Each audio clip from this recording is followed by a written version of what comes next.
Hello everybody, welcome back to the channel. So this is the video that I was looking forward to. It's probably the most excited I've been for a video.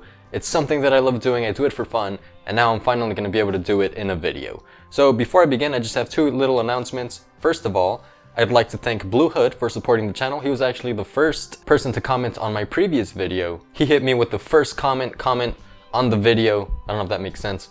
But yeah, shout out to Blue Hood for supporting the channel and for commenting on the video. First person to comment on this video will get a shout out on my next video. And also, I'm going to be making a question and answer video very soon. So if you have any questions regarding anything, computers, whatever, leave the question in the comment section below if you want to be featured in one of the next videos. I'm not sure when I'm going to record it, but it's going to be soon. As you can see, I don't have my normal computer right here. This is actually my first computer. It doesn't have the highest specs. It doesn't have the best gaming performance. Actually, it doesn't have good performance at all, gaming wise, and we're gonna change that in this video, hopefully. So we're gonna take this computer and we're gonna upgrade it. We're gonna turn it into a gaming PC. We're gonna add a graphics card. It currently doesn't have a graphics card. We're gonna add some RGB fans, you know, something for the looks, and we're even gonna change the case. It's gonna look completely different, but we're still gonna keep the same processor, motherboard, and RAM, and hard drive. So it's gonna be a completely different looking computer, but with the same heart and the same soul. We're giving it plastic surgery, pretty much. So that's what we're gonna do in this video, but before we get into that, to my right, your guys' left, we have a bunch of boxes here. These are the items that I'm gonna be implementing into the computer build. So let me go through those really quickly. By the way, my previous video, I highly recommend it. We actually unboxed those boxes in that video and we introduced them and talked a little bit about them. So now this is just gonna be a quick rundown because I already explained everything in that video. So currently this computer has a Diablo Tech power supply. Not recommended. I hear those blow up actually, literally. So we're gonna be replacing that with a 450 watt Rosewell power supply. It's the 450 watt Arc 450, Rosewell Arc 450, that's the name of it. 80 plus bronze, black sleeved cables, very good. It should be a good power supply. We're also adding a GeForce GTX 1050 Ti from MSI. This is the 4 gig overclocked version. Currently, like I said, my computer doesn't have a graphics card at all. So whenever I play games on it, it's just using the CPU, which is just simply not enough. Also, just a minor thing, there's nothing wrong with the cooling, at least as far as I could tell, but we are going to be upgrading the cooler to the Scythe Biako. It's a $25 cooler, very budget friendly. And for this processor, I think it should be fine. Actually, we should be completely fine. It's actually using the box cooler, the one that came with the processor, and those are normally not very good. So this one should be very good for it. We're also going to be replacing all the fans and adding 5 RGB fans, or as many as we could fit in the case. But we do have a box of 5 RGB fans that I got from up here, which I've never heard of before. But 5 RGB fans for $30 for a budget build. If they work, it's very good. Even if they don't, it's a good experiment.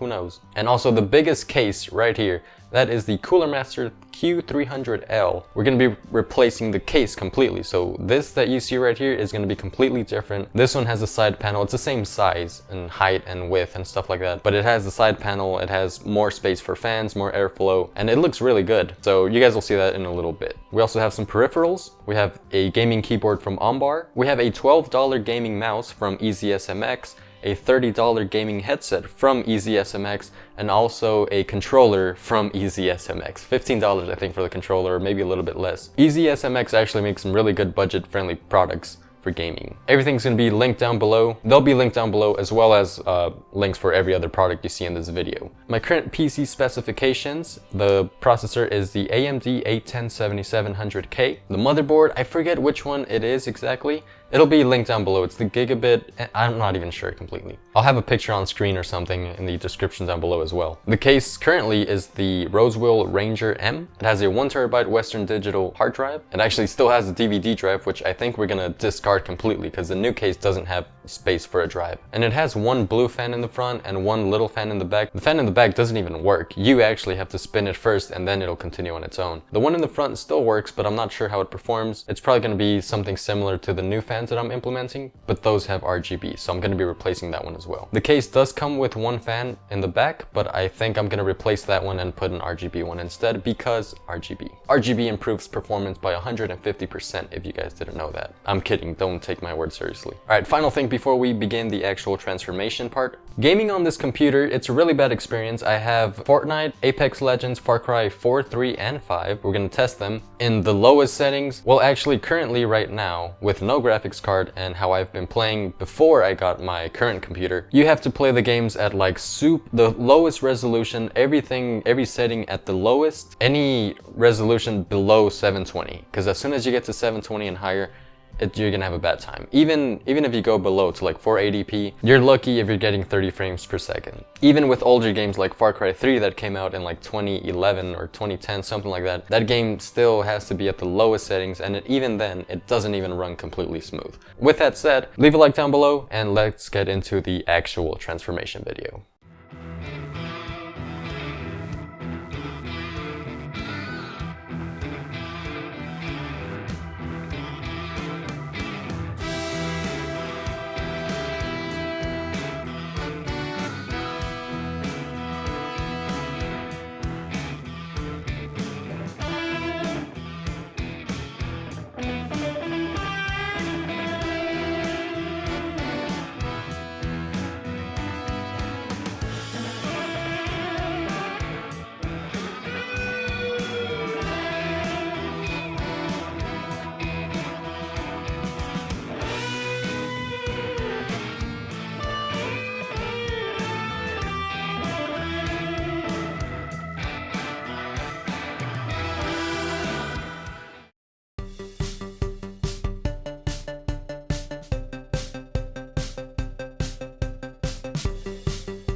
Okay, so it's been about a week since I recorded the intro. As you can see, the computer is finished, it works and everything, it's all built, but man, there were a lot of complications. So first of all, like I said, it's been a week. I didn't have as much time as I would have hoped, and then there were some complications in there. I had to remove the motherboard a couple times because the CPU power connector, the one that goes on the top left, I forgot to plug in that one, and my hands don't fit inside of the case because it's pretty small. And even now, whenever I start a game, sometimes the computer freezes and just restarts. It happens whenever I'm starting a game or whenever I'm starting an intense program or something. I don't know if it's the CPU temperature. I don't know if the CPU is just overheating, or maybe it's something with the hard drive, because I tried it with my SSD, the one from my computer, and it was fine, but now it's happening with that one, so I don't know what it is. And it only happens at times, so I don't know. I'm gonna look into it, but in the meantime, I've tested the games and it's worked most of the time, so that's good.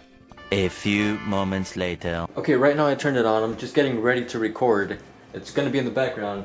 It's barely starting up, but right now it didn't even start up and it reset. Okay, I'm not making this up. Look at the circle right there. It's not even moving. It froze again as I'm starting it up. So we have a big problem, first of all, in the gaming department, but now overall in the computer department. It doesn't even work. Alright, so the computer starts, it turns on, it powers on, and takes me to the main menu about 75% of the time.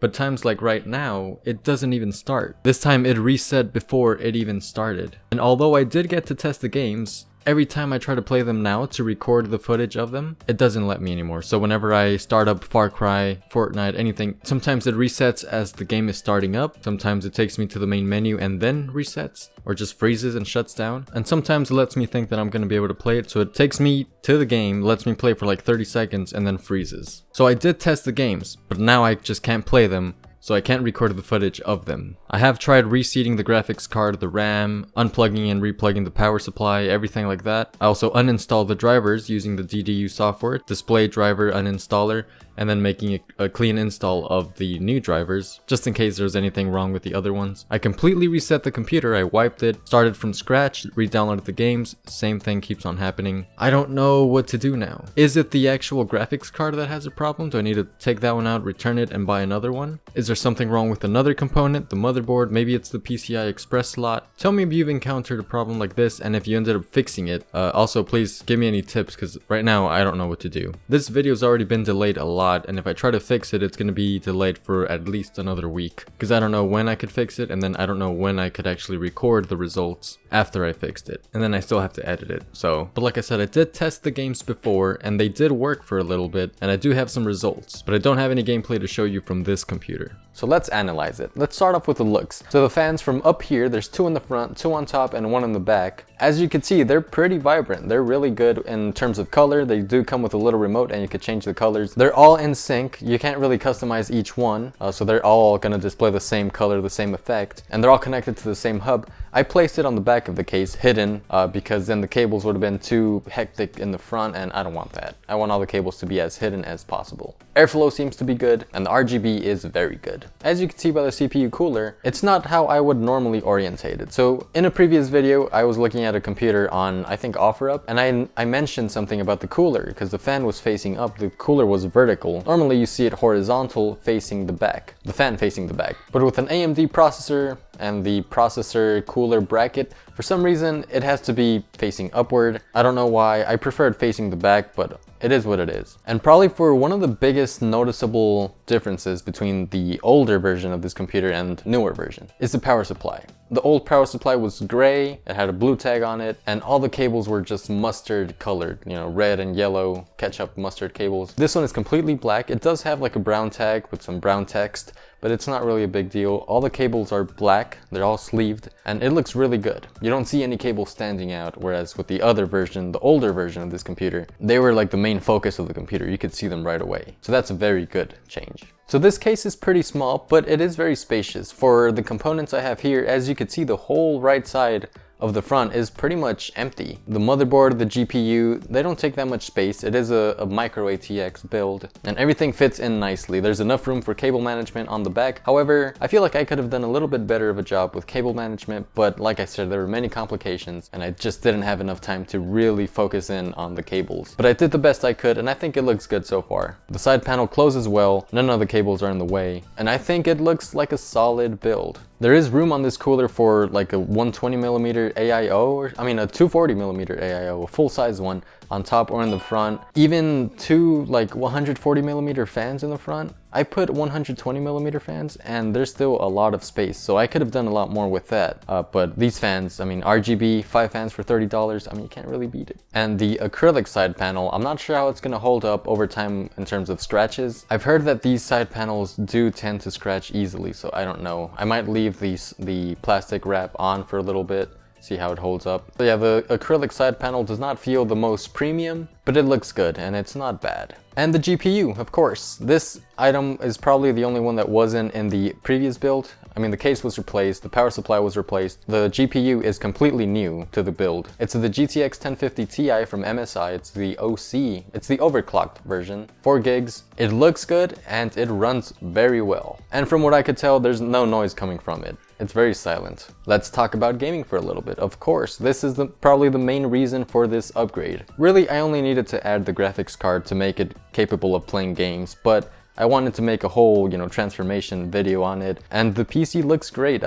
Compared to what it used to look like, this is very good. So let's talk about some gaming. So I tested a couple games, some easy to run and some a little bit more difficult. Let's begin with an older game, Far Cry 3. Now I tested Far Cry 3 before the whole transformation without a graphics card, and it ran only at the lowest resolution. I forgot what it was, but only the lowest resolution at the very low, the bottom settings, the worst settings possible. And it ran at around 25 FPS. It's not an enjoyable experience. The display wasn't even 16:9, so there's that. It just looked really old. Fast forward a week and it's running full HD, ultra settings in the mid 30 FPS. Now keep in mind, today that's not ideal, but back then, consoles, PS3 and Xbox 360 used to run at only 30 FPS, so this is more than enough for a game like Far Cry 3. At the ultra settings, mid 30s, you're good. If you put it at full HD medium settings, you'll be getting in the mid 40 FPS range. So this game is very playable. Fortnite, a very popular modern game, also not that difficult to run, ran at 1080p, high settings, around 85 to 100 FPS. Yeah, this game's gonna run well. There shouldn't be any issues with it. Now I did try it in Ultra and it still ran over 60 FPS with no problem whatsoever. And then one of the games you guys probably don't know about, Iron Sights. It's a free first-person shooter multiplayer game. It's really fun actually, but I'm a little bit bad at it. I'm bad at PC games in general, so whatever. So at 1080p, at 120 field of view, that's the most you could go. With ultra settings, I'm getting somewhere in the mid 50s and low 60s, so that's very playable.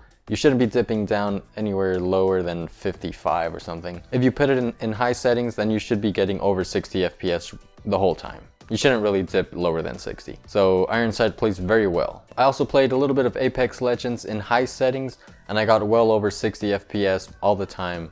It plays really well, and it's a game that I kind of want to play a little bit more because I've heard many good things about it, but I just haven't had the chance to give it a go. So Apex Legends, Fortnite, Far Cry 3 and Iron Sight, those play really well. You're gonna have no problems running those in this computer. And if you want to play any, less demanding games, maybe you want to play Overwatch, Rocket League, Dota, any of those games, you're gonna have no problem whatsoever on this computer. You could actually build this computer for around $350, something like that. A price that'll compete with consoles, except you're on PC. You could play games just like you could play them on console, in some cases even better, and you could play more games than on console.